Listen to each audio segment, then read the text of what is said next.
and welcome to Show Love. I'm Bronwen Murphy. Sammy Davis fell in love with Warwick Davis in the 1980s. They were only in their late teens, but knew they'd met the perfect soulmate. Nearly 30 years later, it's great to hear their story. So, I'm joined today by the wonderful Sammy Davis, who I asked to do this podcast because of her amazing positivity and how much love she fills a room with. Hello, Sammy. Hello, Bronwen. I was just saying earlier, and I'm going to say it again, you are one of the most positive people I've ever met. You're so lovely. Oh, thank you. That means a lot. I just like to be nice and get on with people, and yeah, life's too short, and I love people. Yeah. And I don't like anybody who doesn't get on. It frustrates me. Yeah. It's life's too short. Yeah, you do get on with everybody. Oh, though, don't yeah, you? I like everybody. Yeah. There's Yeah. always some people are more challenging, but there's Yeah. always everyone's got a good side, and we're all different. I like learning about people, and I think, oh, they're a bit like that because of that, and I'll never judge anybody. Yeah. Ever.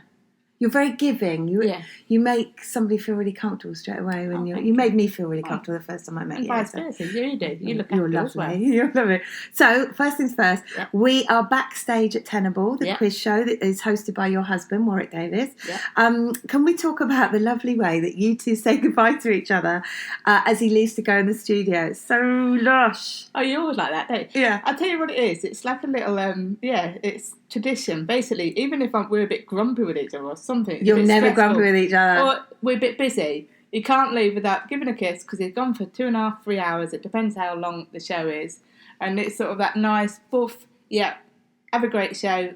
You have a good time. You have a good time. Then we'll meet at the end. Yeah, it is a tradition. Wherever we leave, he's actually left it and ran back. Quick, I've got to do a kiss. Sorry, Sam, I forgot to do it. Yeah, he literally won't leave the room without giving you a kiss. It's this little tradition. Anywhere he goes, he'll run back in the house. And sometimes, don't tell him, but I've forgotten. Yeah. He's like, what's the matter? Kiss. Oh my God, the fact that you even go, what's the matter? Yeah. It's not happened. Yeah. So when I see that, and I know I bang on about this to you all the time, but it literally makes me go, I want that so much. Because you've quite clearly got each other's back so much, and that there's so much between you. It's adorable, and I'm very envious of it. It's lovely. I think it's what everybody wants in the world, really. I am very fortunate. Relationships are hard work. You have to work at them. It's teamwork. I feel we're equal, and we're both good people, and we have a lot of fun. Yes, we do fall out, but then we talk about stuff and everything. I drive him mad. He drives me mad. And if we do fall out, I'll have to say, well, we can't separate because no one else will put up with us, But a bit of it is banter. So you have quite a lot of banter together, don't you? We have to, because life, we call them curveballs. We get a lot of curveballs. Medically, problems, work, the pressure is immense. So we help. If I'm down, Warwick will pick me up. If he's down, pick him up. And we kind of do it together. We face everything together and we try and work it out, if you know what I mean. And He's we're your partner a team. in everything. No, I'm very blessed. Yeah. But that's me. I don't think I could work. When I was a child, one thing I do remember, my mum and dad had a very messy divorce. It was a really rough time for all of us. And I never judged them or I wasn't angry with them. I could just see it was sadness. And I remember going to bed, 5 years old, thinking, I want to get married, I'm going to have kids, and I'm just going to love them, and we're going to get on great. Not that I wasn't loved, but we're all not going to fall out. We're going to like each other. We're going to like everybody. Because I shouldn't probably say this, but I will. My dad had some partners, and they didn't like my mum. And it was very difficult, my stepmoms. And I couldn't understand it. Why? And as my mum said, they had me, and why would they not get on? Life's too short. Let's all just be friends. They've now got their new partners and move forward. And it used to break my heart. And that's what I'm determined. We would never separate. But if we did, I would be best friends with Warwick because we've got 2 beautiful kids together. Yeah. And I'm really passionate about that. And when I was a kid, because I struggled with the breakup, I used to want to help naughty kids when it wasn't their fault. Because my friends were getting divorced and everything, and they would be really upset, and I'd be like, it's not their fault. They're having to go to see their stepmom, and it was all... And that's what I wanted to do. And I think when I was 16, I went to college because I wanted to be a social worker to help naughty kids. Oh. And I did it for a couple of years, and then I met Warwick, and my life turned around.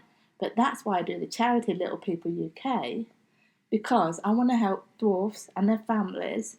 And some of the families were struggling with the dwarfism, it's not their fault. And that's what I want to reassure. Give them a hug, and nobody's wrong, and we all go through this. So I've got this passion. Stuff happens, and get over yourself, and all be nice to each other. So yeah, all I wanted to do was a kid, help people, and just be loved, and everybody get on well. Yeah. You know, why be horrible? You've got like a heart made of sunshine. Yeah. You're so giving. It's just you can hurt people, then apologise. You know, I'm often sometimes in a mood, and I snap last night. You wouldn't be human though if you didn't get them. I'm so sorry, guys, and we talk about it. And you explain what you're thinking, and we do that a lot. If you know what I mean, or if Warwick's a bit stressed, we'll say, "Oh, Dad's a bit grumpy. Well, he's got a lot of stress on him. He needs a hug." You know, we don't sort of hold it. But that's try and the help. Secret, isn't it? To keep talking. It's help the only each way. Other. Yeah. And also, you don't get a rule book, do you? You don't. You know, nobody teaches you how to be a parent. No one tells you how to be a kid. Mm-hmm. So I'm very like that. We're in it together. Like Harrison today, he just had surgery, and we had to get him dressed. And I was like, "Look, mate, we're learning this together. How we get him dressed and everything." It was like I was trying to help him, he was helping me, and we were laughing in the end.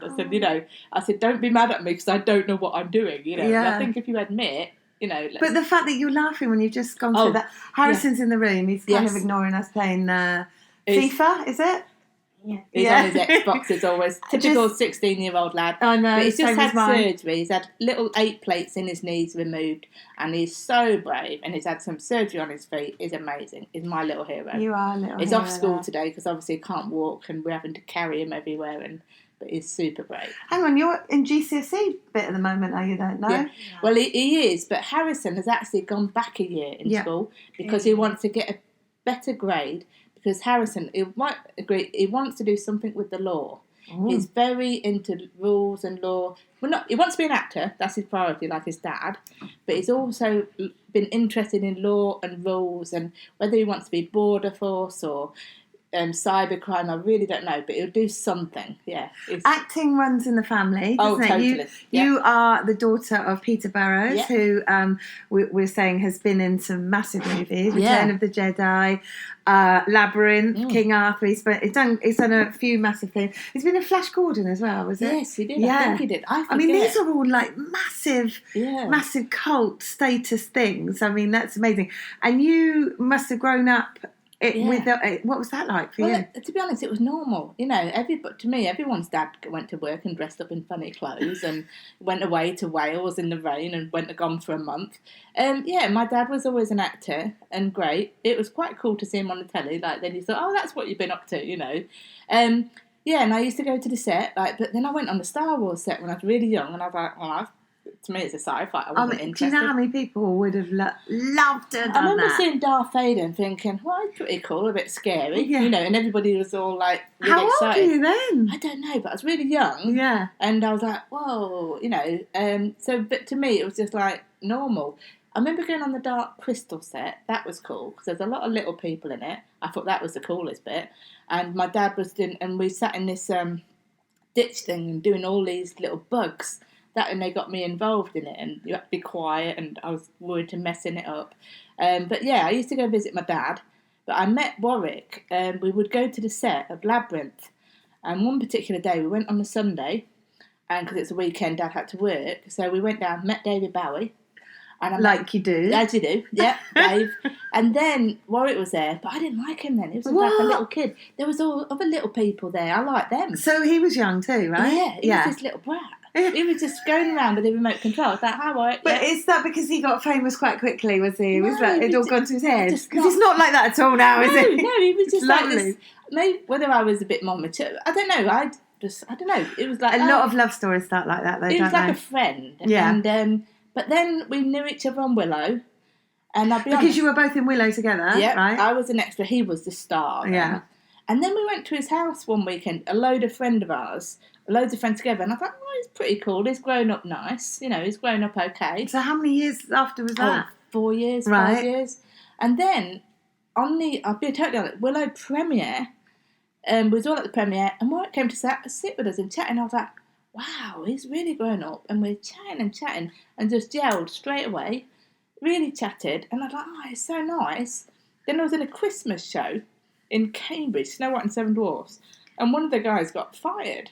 Warwick was visiting that day. He'd come to watch the show because a lot of our friends was in it, and the director gave him a job, so we joined it, and that was it. We just sort of, and I'll be honest, I was 17, Warwick was 18, and I went, Mum, I've met the man of my dreams, but oh my God, I'm too young. I was so worried because I said, let's skip 5 years because I didn't want to settle down or anything, but I thought I met him too early. Oh my God, I was hysterical because I met the perfect person, but way too young. But we just took it steady. But obviously he felt like that too. Yeah, well, he started it because he sent me a Christmas card, right? He sent me this Christmas card, and I opened it. I went, oh! And my friend Katie went, I didn't get that in my card. And what did it say? It was really soppy. And I wish I might have kept it somewhere, but I was like, whoa. And it was like, oh, this is awkward. And I remember seeing him like, well, like, what do you say to that? And I went, thank you for your card, like this. And we just gelled. And, but it was obviously what he said that he fancied you. Yeah. Amazing. I was just blown away. I liked him, I really did. But then to get that card. Yeah. And then, See, that's the energy thing we were talking about earlier. Yeah. It's like when you know it's you can't fight it, can you? It's just there in front of you. And my mum, I remember her meeting him for the first time. She said, "Is he really that nice?" I went, "Yeah." And and all my family adored him, and we never looked back really. And we've been through a lot, and I married my best mate, and it just something in it. I just remembered straight away. It was just like, oh boy. And haven't you been married like 28 years? 28 years this month. This month? Yeah. What are you going to do? I don't know. Well, we're here working. Oh no.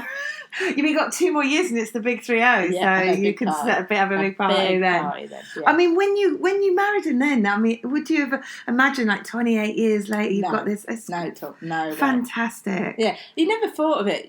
I just knew he was the one, and that's what I wanted.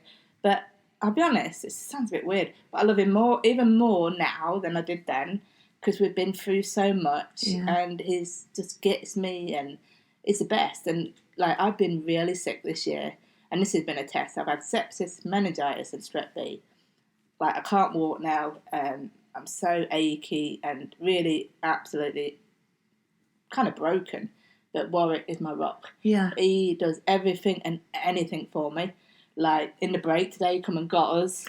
He's fixed something before I've known it's broken. He's got I'll say, I'm like, he's already feeding me before I'm hungry. Oh, it's the best. You're honestly. making me so jealous. I'm so sorry. But no, don't be sorry. I'm really happy for you. And in the end, I'm like, dude, let me, but he does. Dude, let me go. But then we help each other. Like, he's got to go to America next week, and how cool is that? But I'm like, maybe I could stay here with the kids. But no, I have to, because he won't be able to catch. Well, that's it. You see, you look after each other, don't you? You really do. A little bit, though, I think, right? Because I was going to go home tonight, because I need to. But I think he thinks I'll cope without him too much. So he's a little bit, he's a funny devil. I love him to bits. He's OCD, cleaning and tidying, and he looks after me, absolute treat. Honestly, it's a drag. When he's away, I really miss him because my house is a mess and I'm unorganised. So he looks at it, but he likes doing that. He likes looking after me and stuff like that. Oh, it's adorable. I'm very lucky. If only he had a brother that would come and look after me like that. I'd love that. Yeah. So going back to after the Christmas card, did you then go out on a date? And we all want to know what happened then. Well, it was in a Christmas show, so it's a bit awkward because there were so many people around. And I'll be totally honest, I think we might have. Well, I definitely thought, oh my God, I really like him, but I don't want to mess the friendship up. Let's just take it easy. And he was the same. We chatted. We've got something magical here. So we just took it really easy. And I was living in Lincolnshire. He was down in Surrey. So we'd come up at the weekends. I would go down there. And that was the first year and a half. That's how it was. But the weekends in the end got longer. And I'll be totally honest, I thought I'd moved to Surrey because it's potter down there and that's where he lived. But Warwick actually moved up to Cambridgeshire, where I then moved to Cambridgeshire for college, and that's where he moved up, and that's where we've lived ever since, And I didn't say come up here. He said, I think we'll move here, and I'm like, really? I've just gone along with it really, and like in a dream. I didn't want to push him or. Been very blessed, and we bought the house and we got married, and that was, And you were acting at the time as well. I was acting and absolutely loving it. Then there isn't as much work for female little people. Warwick, and again, it's feast or famine. Warwick's very Same fortunate. as my job. It's hard work, isn't it? Very fortunate, and we pinch ourselves with every job because you never know, this could be our last job. We're realistic, if you know what I mean. We've had a great ride, and again, you just can never make plans. So yeah, I was acting, but then I did a beauty therapy. I did for a little while, any little job to keep food on the table, basically.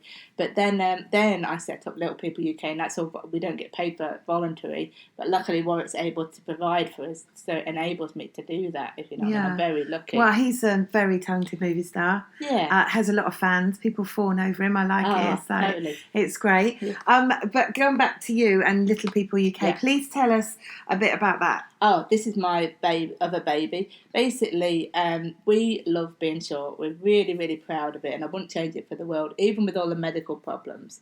And basically, people would come and talk to us.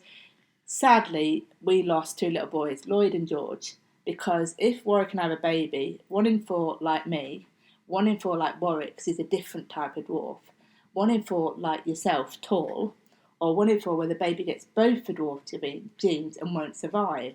So it's 25% chance the baby will die. We sadly lost Lloyd and George. They got both our genes. It was absolutely shocking, awful. It was really sad. It was a very difficult time.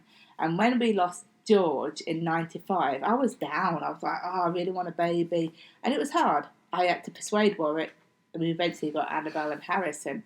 And when we lost the babies, we got more known. People would contact us for advice and new parents if they had a dwarf baby.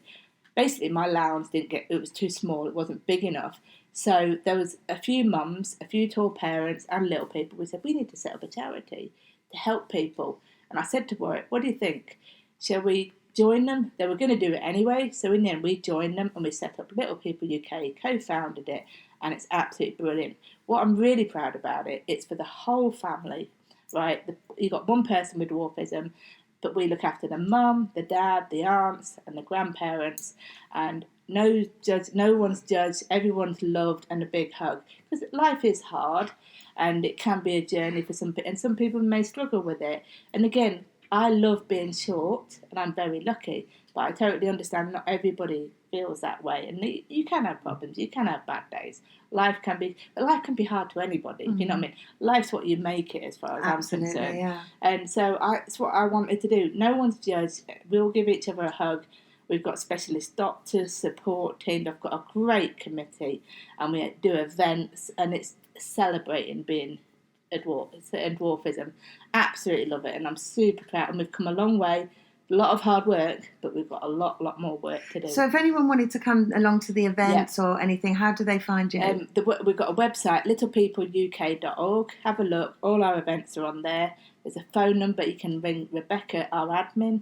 She's absolutely amazing. She holds us all together. She's the brains of our charity, and absolutely brilliant. We've got a great team, and we just want to personally want to give everybody a hug and to and you really do, them, don't you? You're gorgeous. To reassure them life's for living. We can help, and help anybody really. That's what I want to do. And again, you're so positive, like you said with the dwarfism. There are a lot of medical.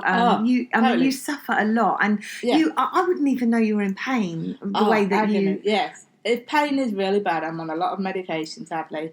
But you just pick yourself up, and I look at it's not what I can't do, it's what I can do, what you can give back and everything. Yeah, it is rough, and I can't walk now, but I'm like, okay, well, you just do things differently, and it is a lot harder, and Warwick has to help us a lot.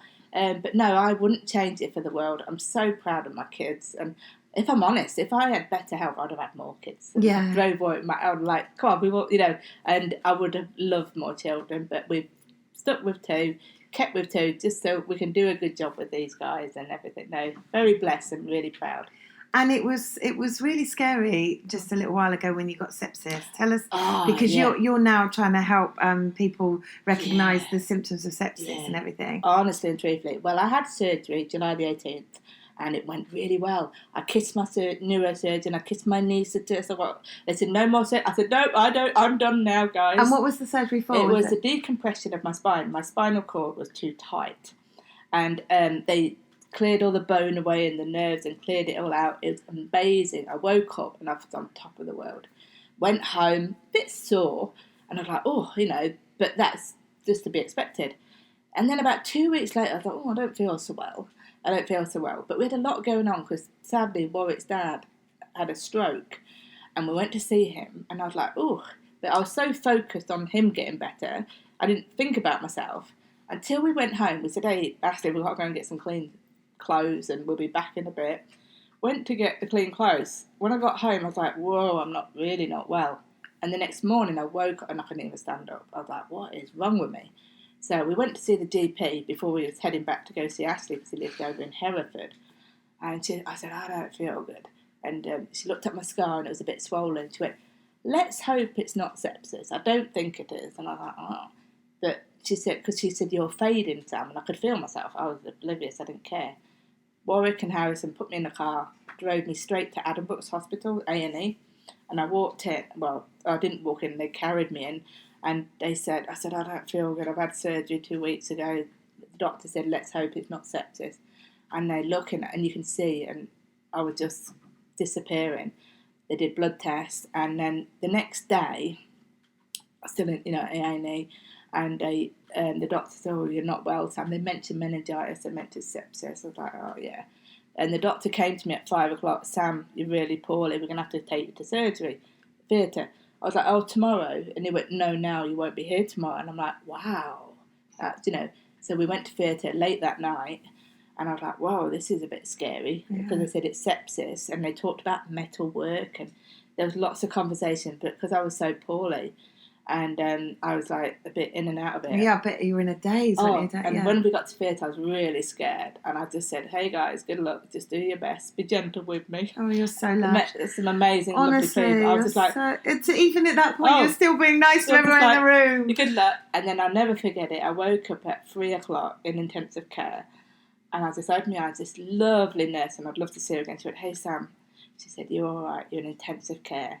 She said they didn't have to remove anything. And they just cleaned you out. You're okay. And I was like, oh, wow. So she said, here's your phone and my glasses. So I straight away took a selfie, sent it to Warwick and the kids. I'm back. Warning, I'm back. Because I was so elated to be alive. I was just like, I'm here. Because I just didn't know what. And I was like, But then I felt so poorly. Then it hit. For 4 days, I didn't cry in front of the kids. I was just crying, I don't want to die. I just felt like I was going to die. Yeah. I was like, I really don't want to die. I can't leave my kids. And I could see my daughter's wedding. I'm going to start crying now. Oh. I was like, I don't want to miss all this. And I don't want to leave Warwick. And I'm so happy. But day 5, I'd come to terms with, I'm going to die and there's nothing to do about it. Warwick and Annabelle and Harrison, they'd all been filming that day, Star Wars and Maleficent. And they came to see me. It was a Saturday. And I just kept leaving the room. And I was like, they was there.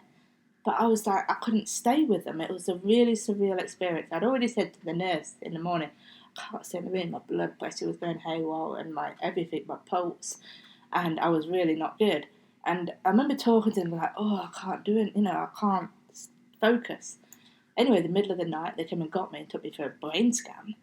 And I was like, oh, what's it? I hope you find... Trying to make jokes, like 3 in the morning. Like, I hope you find it. But I was like, whoa, this is weird. Still making jokes. Totally. Amazing. You're just trying to be nice, because you're just like so shocked by it all. And then the next morning, I said to the doctor, I said, what was that about? 3 o'clock this morning. He said, Sam, you were very poorly yesterday. I said, really? And they said, yeah, we was worried it'd gone to your brain. And it was very honest. What did they think? What was that? Sepsis. So the sepsis they'd sort of like sorted out and then... It had gone all around my body and everything. And I went, wow. And I went, I knew I was poorly yesterday, like this.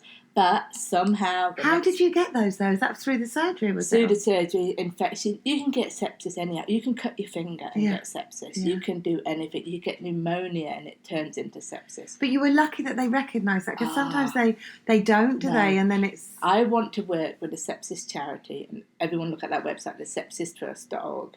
Basically, there's a lovely guy called Tom Ray, and I love his idea. He had sepsis.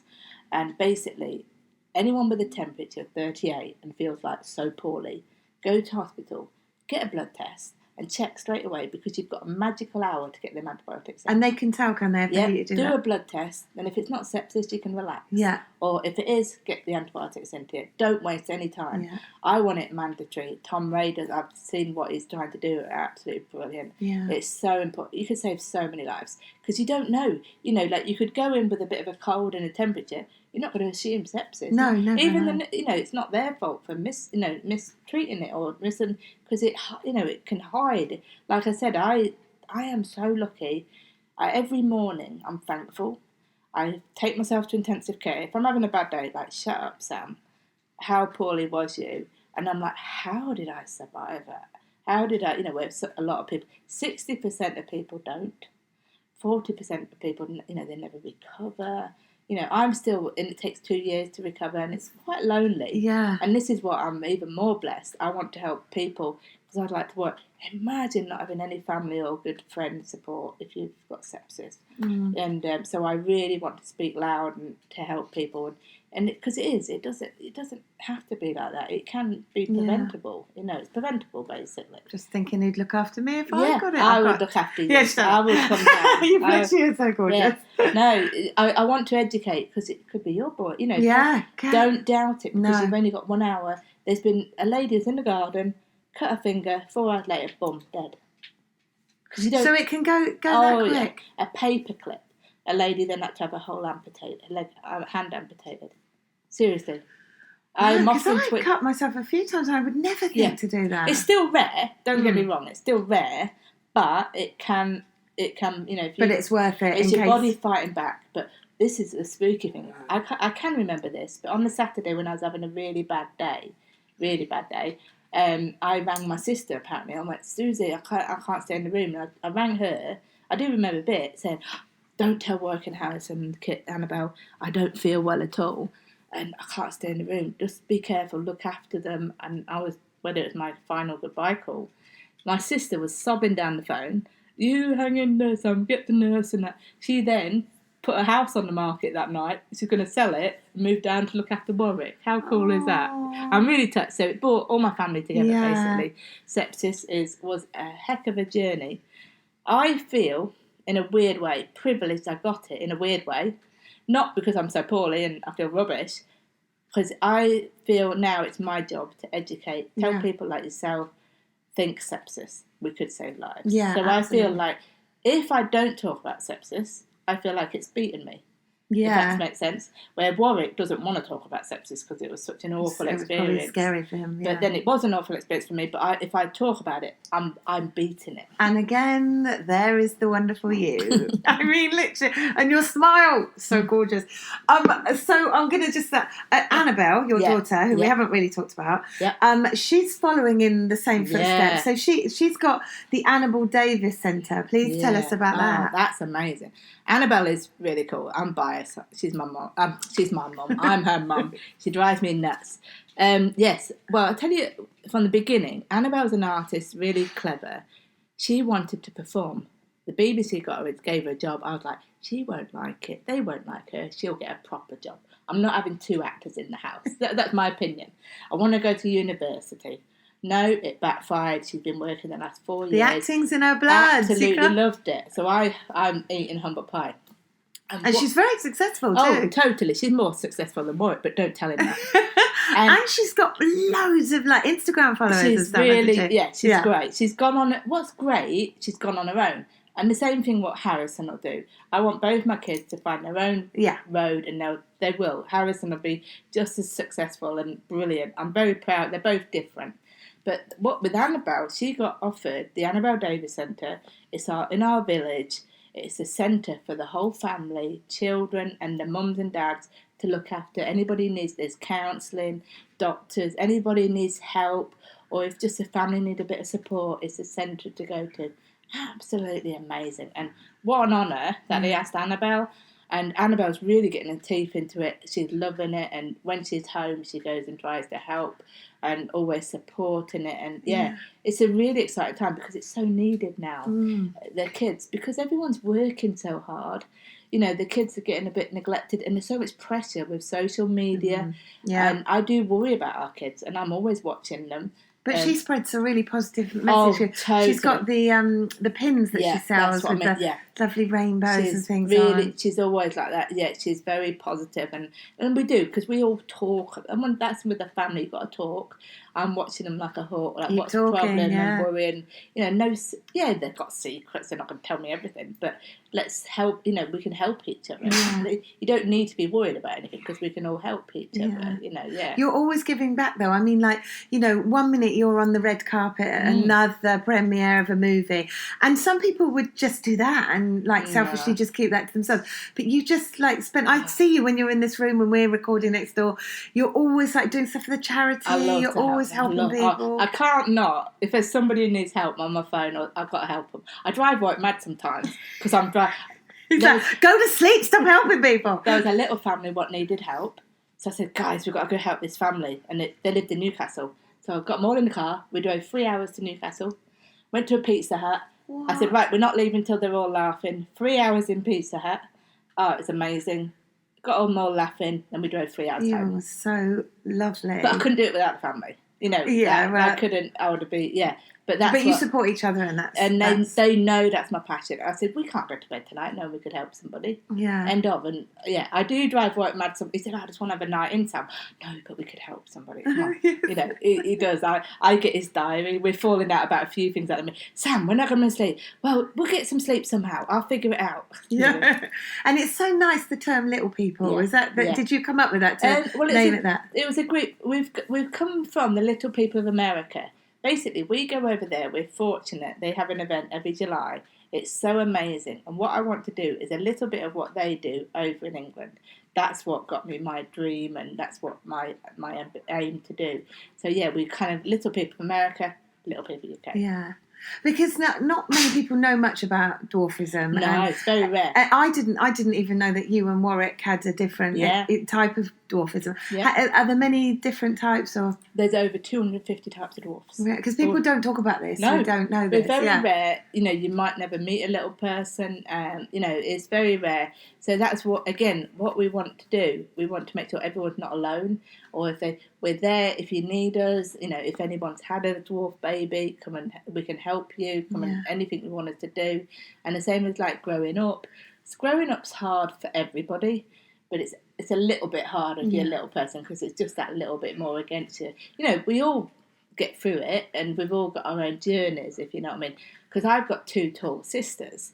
And my mum, if I'm honest, my mum's quite hard with us, really. She said she worried about those 2 more than me. I just got on with it. Yeah. She was more stressing about the 2 tall girls, older.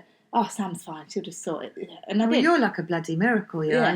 But Warwick, I saw him in an interview a little while ago saying that that his parents were quite like, no, if you want to reach up there, they'd sort of like they wouldn't like try and mollycoddle him or anything, and that made him feel absolutely more brilliant. Perfect way to do it. Yeah, because I was we were pretty tough on the kids. I think one of Annabelle's primary teacher, they were letting her get away with something. I was like, no.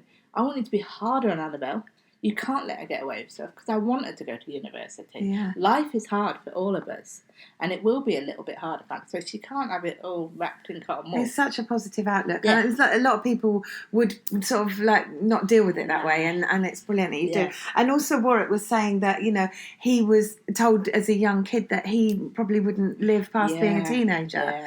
And he's amazing. Look at him now. Yeah. I think it's the same. We're the same age, aren't we? I'm 48. Warwick's 49. 71. Yeah. He was 70. Yeah, I'm 72. Yeah. No, we're all, especially in the olden days, the doctors didn't know much. In the 70s, I bet it was quite. There wasn't the internet and everything, and so it was really touch and go, because they just didn't know. And I suppose luckily for you, you had this acting community that really sort of like not made you feel not lonely. Oh yeah, very lucky. Because a lot of people do feel lonely and nobody talks about it. Well, I talk to so many people about it. I think loneliness is awful. It is really. I dread, being old and living on my own, or anything. I would absolutely hate. I like a house full. I'm a nightmare for Warwick. I like my house full. He probably likes it a bit quieter. And plus, if he wants it tidy, it's like, all these people are making a messy. Exactly. No, but definitely, yeah. The world can be a lonely place, and I think that's why I always looking out for people if we could help anybody. And you are such an inspiration. And like I say, every time I walk in this room, I feel like there's sunshine in it. You've really, I thank you so much for doing this. Thank you. Anytime. I really enjoyed being with you. I feel honoured that you asked me. Really, finally we got to do it. Yeah. Really grateful, and thank you. And thanks for sharing your story. Thank you. Anytime. Okay, I love you. Love you lot. It's so brilliant. That's it for now. Love you for listening. And don't forget to show love. Thank you to Ollie Travers for Saucy Naughty Rubbish and Danny Wright for staying in. Thank you to Alex McCardle for sound and edits. Please follow us on Instagram, Twitter or Facebook at Show Love UK. And if you want to join the conversation, please join the group Show Love Podcast on Facebook. Thank you. So much to get through. I'll start it in a minute or two. Lay back in bed, reminisce instead. Let's plan it all in my head. Procrastination, self-stimulation, instant gratification. I'm self-medicating, therapists recommending more meditating, wasted education. I need more admiration, and I don't wanna bother with today. I pretty much missed it anyway. Might as well stay, and I don't wanna bother with today. I pretty much missed it anyway. Might as well stay.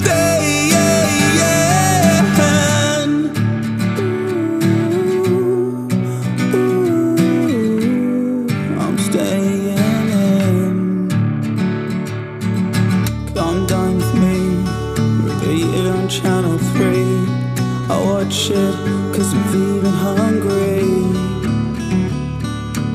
Try and shift the mood, so I ordered Chinese food. Said fuck it, just keep the change, dude. Finance situation, spent on dedication. Dreams of Wembley Stadium and my name carved in the pavement.